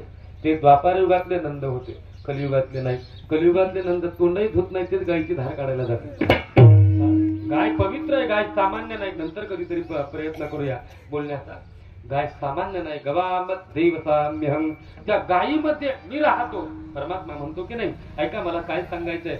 मग त्या ठिकाणी सुनंदा नंदबाबाच्या जवळ गेली. म्हणते भैया बधाई हो. काय झालं, लाला भयो हे. इतका आनंद झाला. नवरत्नांची माळ घेतली, सुनंदेच्या गळ्यामध्ये टाकली. आता त्या सुनंदेने, ह्याच्यातही बरंच तत्व आहे महाराज. यशोदा म्हणजे भाव आहे, यशोदा म्हणजे भक्ती आहे, नंदबाबा म्हणजे भाव आहे, आणि सुनंदा म्हणजे ज्ञानोत्तर असणाऱ्या भक्तीची दृश्यता आहे. अशा पद्धतीतला बराचसा विकार आहे. असो, झालं काय, मग त्या सुनंदेच्या नवरत्नाच्या गळ्यात माळ पडली ना, ती सुनंदा धावत धावत निघाली. आता ती सुनंदाला घरी गेली नाही. घरात जाऊन ती आता झोपली नाही. ती सर्वांचे दरवाजे वाजवायला लागले. काय म्हणत होते, उठा उठा दिवाळी आली. पुढचं मी म्हणू का आता मोती स्नानाची ती काय आलाराम काकू थोडीच होती महाराजची, ती सुनंद आहे. ती सर्वांना म्हणते गवळण सांगे गवळणीला पुत्र झाला यशोदेला. इतका आनंद झाला, इतका आनंद झाला की सर्वजण एकत्रित यायला लागले. गोकुळीच्या सुखात अंत पार नाही रे का, गोकुळातल्या सुखाला अंत नाही, पार नाही. का नाही? जसं समुद्रात किती पाणी आहे, अंत पार नाही लेखा. मग त्याच्याही पुढे सांगतात, एखादा आमचे विचारसागराचे दृष्टांत आहे, मुका माणूस असावा, मुक्या माणसाला मुठभर साखर खायला द्यावी आणि त्याला सांगावं सांग साखर कशी लागते. तो काय सांगल? एवढंच कर, बाकी नाही काय करायचं महाराज. तसं एवढा आनंद झाला की शब्दात व्यक्त करता येत नाही. सर्वजण यायला लागल्या. येता येता वाने घेऊन येता ते हे का नाही, नंदागरी झाली दाटी, सुईणीची गलबल झाली, दासी झाली हेल घाली. सर्वजण एकत्रित येऊन तिथे तो उत्सव झाला, तो नंद उत्सव सुरू झाला. असं झालं महाराज. सगळ्यांनी आता देवाला आंघोळी घालायची होती. नंदबाबाचा मोठा वाडा आहे, तिथे त्या ठिकाणी मोठा चौक होता, चौरंग होता. त्या चौरंगावर देवाला आंघोळ घालायची होती. आता यशोदा मैया आला, सर्वजण होते. काही गवळणी थोड्याशा होत्या, त्या आल्या आणि बऱ्याचशा सगळ्या गोकुळातल्या लोकांनी एकत्रित साधना केली म्हणून सगळे आले होते. आता विस्तार करत नाही. आणि झालं काय, एक बुट्टी गवळण होती महाराज. बुट्टी गवळण करते ना, ती अशी उंचीने अशी बारीक होती. अशी बारीक असणारी गवळण होती, तिला आतमध्ये शिरताच येत नव्हतं. तुम्ही जागे आहात ना? तिला आतमध्ये कन्हैयाला पाहता येतच नव्हतं. उडी मारून मारून मारणार किती, 3.5 फुटाची गवळण, किती उडी मारून महाराज. त्या काळात तर किती लोक उंच होते, आताची गोष्ट वेगळी आहे. मग उडी मारून मारणार किती. आता तिला जमेना. तिच्या लक्षात आलं, जरी मी बुट्टी असले तर आमचे हे माझ्यापेक्षा उंच आहे, पती माझ्यापेक्षा कसे उंच आहे. मग काय केलं, त्यांना म्हणे ओ इकडे या. आले महाराज, ते येतात, ते नाही म्हणत नाही. आले, इकडे या. आले, खाली बसा. बसले खाली. ते रिंग फिंगर म्हणतात ना, त्याची ताकदच तेवढी असते, बाकी काहीच नाही. ऐका, मला विनोद येत नाही, क्षमा करा. झालं काय, इकडे या. आले, बसा. बसले. ही त्या असणाऱ्या नवऱ्याच्या मानगुटीवर बसते ना, खांद्यावर बसते. आणि खांद्यावर बसून म्हणते आता उभे राहा. काय म्हणते, आता उभे राहा. उभे राहा म्हणल्यानंतर ते गपचूप उभं सुद्धा राहिलं. आणि नवऱ्याच्या खांद्यावर बसून तिने परमात्म्याला पाहिलं. टाइमपास म्हणून हा दृष्टांत घेऊ नका, चरित्रातला हा भाग घेऊ नका. असं एक सिद्धांताचं वाक्य सांगतो. सिद्धांताचं वाक्य सांगतो, जर देवाला पाहायचं असेल, ती बाई कोणाच्या मानगोटीवर बसली होती, नवऱ्याच्या. मग आपल्याला सुद्धा जर देवाला पाहायचं असलं तर कोणाच्या मानगोटीवर बसावं लागेल. हो महाराज, नवऱ्याच्या मानगोटीवर बसल्याशिवाय देव दिसणार. म्हणतात घरी गावात आला, 2 कीर्तन केले, हाग लावून चालला. तसं नाही महाराज, खरंय. जर देव पाहायचा असेल, मी परत सांगतो, मी जागेवर आहे अजून, देव पाहायचा असेल तर नवऱ्याच्याच मानगुटीवर बसावं लागेल. कोणता नवरा? संसार रूपी नवरा. संसार रूपी नवऱ्याच्या मानगुटीवर पाय दिल्याशिवाय परमात्मा दिसत नाही. हे अत्यंत महत्त्वाचं आहे. अगोदर संसाराच्या नावे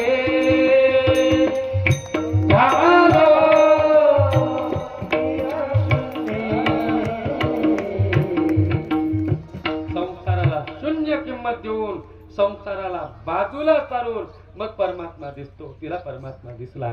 आता एवढा आनंद व्हायला लागला की तो परमात्मा यशोदा नंदबाबाच्या घरी राहतोय.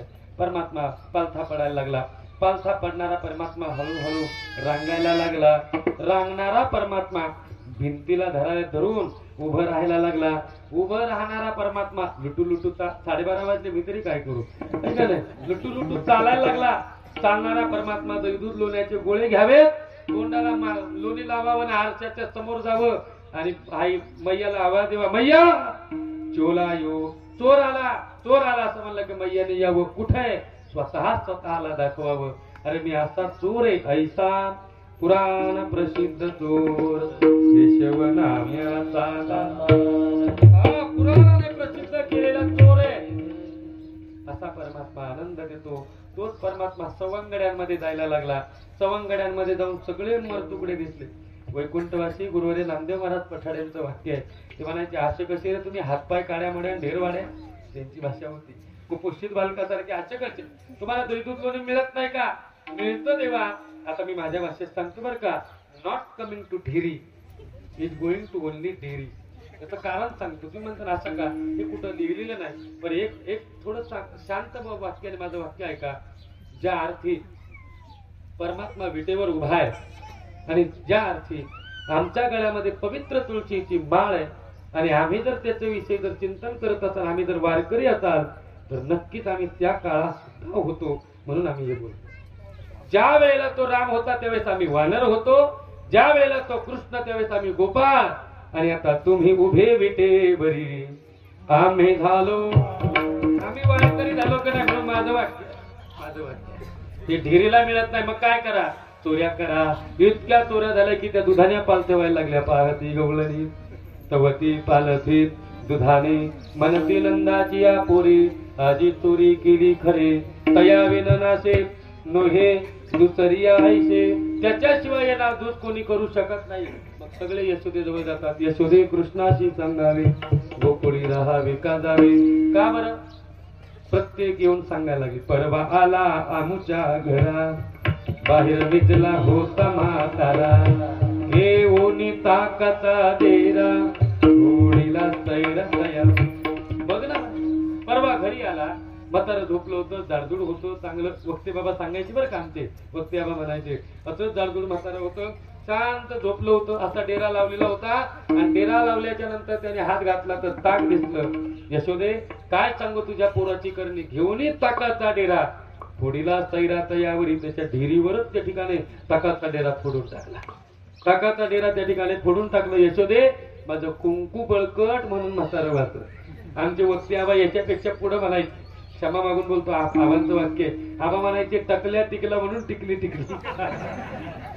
आबांचं वाक्य मोठ्यांचं वाक्य असं एक नाही बरेच.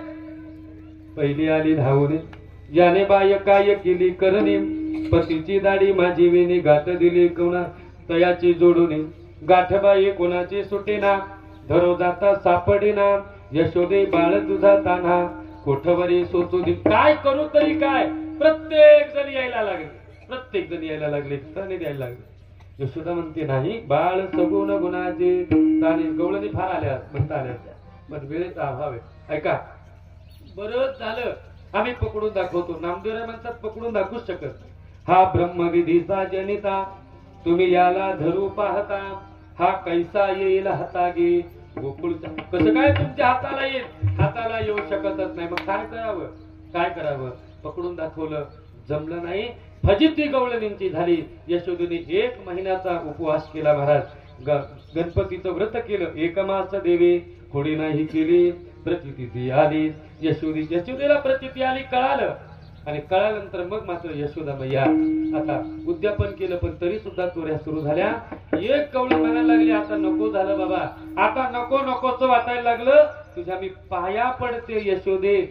मी तुला सांगू ऊस गोड झाला म्हणून काय मुळा सहित खावा गावचा पाटील झाला म्हणून काय गावच उडवावा फुकटचा हत्ती झाला म्हणून काय कोणी पण न्यावा हे प्रीतीचा पाहुणा झाला म्हणून काय लई दिवस राहावा. प्रीतीचा पाहुणा झाला म्हणून काय जास्त दिवस राहायला पाहिजे का. नाही मग आता काय करावं. यशोदा म्हणते बाबा आता इथं राहू नको. आता जाईवना सवे घेऊन गोधना. सर्वांना आवाज देऊन सांगायला सुरुवात केली. अरे तुम्ही गाया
कोणी दिला? देवाने दिला. किती जण सगळे यायला निघाले. सर्वजण, सर्वांना सांगितलं चला आपल्याला आता जायचंय. सर्वांना जायचं असतं ज्यावेळेस ठरवलं महाराज, परमात्मा निघाला, गाई घेऊन निघाला. गाई घेऊन जात असताना त्या ठिकाणी गोपाळ यायला लागले. पेंड्या, वाकड्या, बोबड्या, श्रीधामा, मधुमंगल सर्वजण यायला लागले. आणि एवढे सर्वजण येत असताना जायचे महाराज. गोकुळातले लोक परमात्मा ज्यावेळेस जायचा गाई चारण्याकरता त्यावेळेस सर्वजण तिथं थांबायचे, त्याला पाहायचे. आणि त्याच्यानंतर परमात्मा ज्यावेळेस यायचा संध्याकाळच्या वेळेला त्यावेळेस पण पाहायचे. एक सांगू का, जाताना देव जेवढा सुंदर दिसत नव्हता तेवढा येताना सुंदर दिसत होता. आपलं उलट आहे, आपण प्रवासाला जाताना सुंदर दिसतो पण येताना नाही सुंदर दिसत. देवात्मध्ये आपल्यामध्ये हे महाराज, देव येताना सुंदर दिसायचा कारण गाईच्या खुरांची माती देवाच्या अंगाला लागलेली असायची, अत्यंत सुंदर असायची.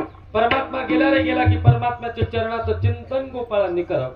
इतका गोड, इतका आवीट, इतका सुंदर परमात्माची छबी त्यांच्या मनासमोर येत होती. शांत मनाने बघा किती सुंदर दिसत होता. मनापासून जर देव पाहायचा असेल, आमचा भगवान पाहायचा असेल कसा आहे, तर शांत मनाने डोळे झाकून बघा. कोणी कोणताच आवाज करू नका, डोळे झाकून बघा. मी सांगतो देव कसा दिसत होता त्यांना. स्फटिकाप्रमाणे पांढरी शुभ्र त्याची पायाची नख आहेत, त्याच्या चरणांवर सुंदर स्वस्तिक काढलेली आहे. कर्दळीच्या गाभ्यासारखे त्याच्या पोटऱ्या आहेत, सिंहासारखी लवचिक त्याची कंबर आहे, त्याची नाभी अतिशय सखोल आहे, त्याचं उदर त्रिवेणीकार युक्त आहे, बघा किती सुंदर दिसत आहे. त्याचं वक्षस्थळ अतिशय विस्तीर्ण आहे, एका बाजूने ब्राह्मणाने मारली लात आहे, अजान भाऊ असणारा कन्हैया आहे, कवळे कवळे त्याच्या हाताची बोट आहेत, बलवान असणारे त्याचे खांदे, कंठामध्ये कौस्तुभमणी त्याने धारण केलेला आहे, गोलाकार हनवटी आहे, अधर असणारे त्याची ओठ आहे, मौक्तिक रत्नावली ठेवल्यासारखी त्याची दात आहेत, सरळ असणारी त्याची नाशिका आहे, कुरुंगापेक्षा सुंदर बोलके त्याचे डोळे आहेत, मुलायम असणारे त्याचे गाल आहेत, धनुष्याकृती त्याच्या भुवया आहेत. ऐका किती गोड दिसतोय. उंच असणारे त्याचं कपाळ आहे, त्यावर मलियागिरी चंदन लावून मध्ये कस्तुरीचा टिळा लावला आहे, कुरुळी कुरुळी तांबूस रंगाचे केस आहे, मोराचा मुकुट त्याने धारण केला आहे, पिवळा पितांबर निळाशीला धारण केला आहे, गळ्यामध्ये वैजयंती माळ तुळशी माळ घातलेली आहे, हातामध्ये बाजूबंद मनगट्या त्याने घातलेल्या आहेत, मकराकार कुंडल कानात घालून कनेरीची फुलं कानात घातलेली आहे, रत्नाने मढवलेली काळ्या रंगाची घोंगडी त्याच्या डाव्या खांद्यावर आहे, हातामध्ये घोंगराची काठी आहे, एक पाय तिरका एक पाय सरळ आहे.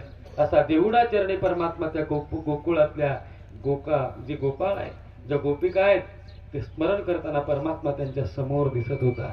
परमात्मा एवढा सुंदर आहे. किती जणांनी बघितला? कोणीच नाही. एक सांगू तुम्हाला, नाही करता येत कोणती गोष्ट करू नका, पण एक गोष्ट मात्र नक्की करा.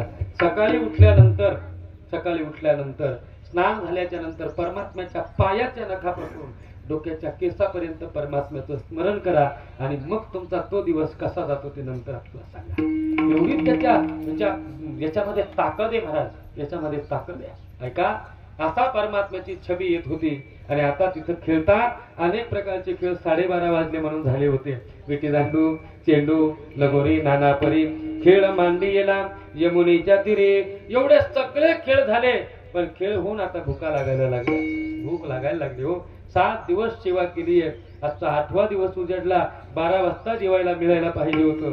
12:30 वाजले. काय करावं काही कळत नाही. देवा, आमची विनंती आहे, झाली आता वेळ म्हणती, झाली आता वेळ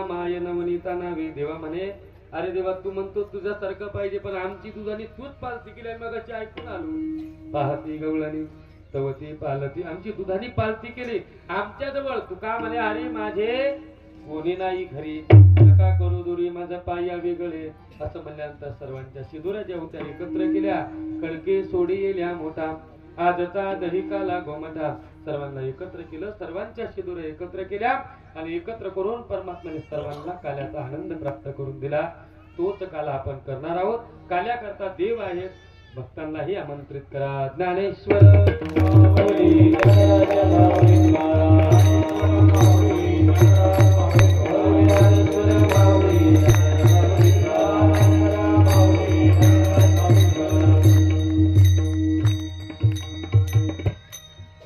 झालेली सेवा यथामध्ये नौका परमात्मा पंढरीनाथाच्या चरणी सद्गुरुनाथांच्या चरणी समर्पित करतो ऐका काले 3 प्रकारचे असतात दही लाईचा हरिनामाचा जीव ब्रह्मैक्य ज्ञानाचा दही लाईच्या काल्याने स्थूल शरीराला पुष्टता प्राप्त होते हरिनामाच्या खिचडी काल्याने त्याच्या हातमध्ये असणारं सूक्ष्म शरीर त्याला संतुष्टता प्राप्त होते आणि जीव ब्रह्मैक्य ज्ञानाच्या काल्याने त्याच्याही आतमध्ये असणारं कारण शरीराला नष्टता प्राप्त होते पुष्टता तुष्टता नष्टता ही काल्यामध्ये मिळते हाच काला आपल्या जीवनामध्ये घडो आपली सुद्धा दुधाने देवाने पालथी करो आपल्याही या मनुष्य जन्मात आल्यानंतर आपली सुद्धा खरी खरी चोरी हो जी चोरी आपण बघितली कोणती खरी चोरी आहे की जे चोरीला गेल्यानंतर दुःख होत नाही आनंद होतो मग कर्म ज्ञान भक्ती यापैकी आपण कोणतीही गवळण असू द्या असं हो हे परमात्म्याच्या चरणी प्रार्थना करो माझ्या वाणीला विराम देतो संयोजकांनी परमात्म्याची सेवा करण्याची संधी प्राप्त करून दिली त्यांचे मनापासून धन्यवाद करतो या महाराज मंडळींनी खूप गोडपैकी साथ दिली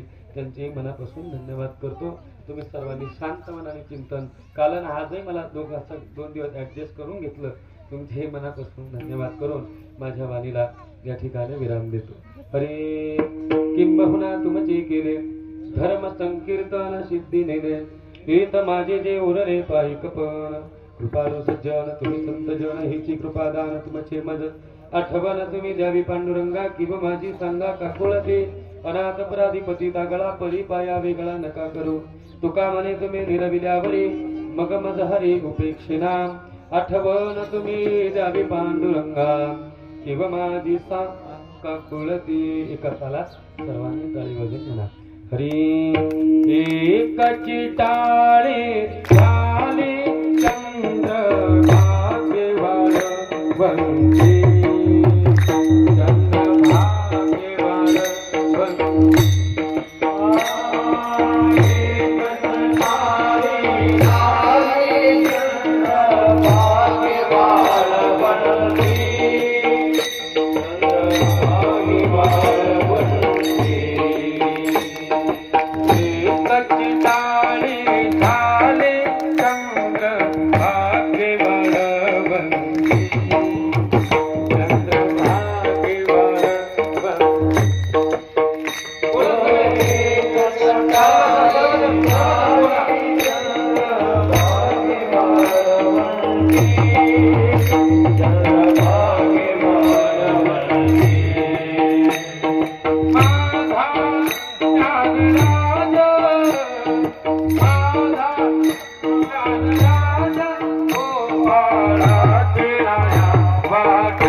निर्भीक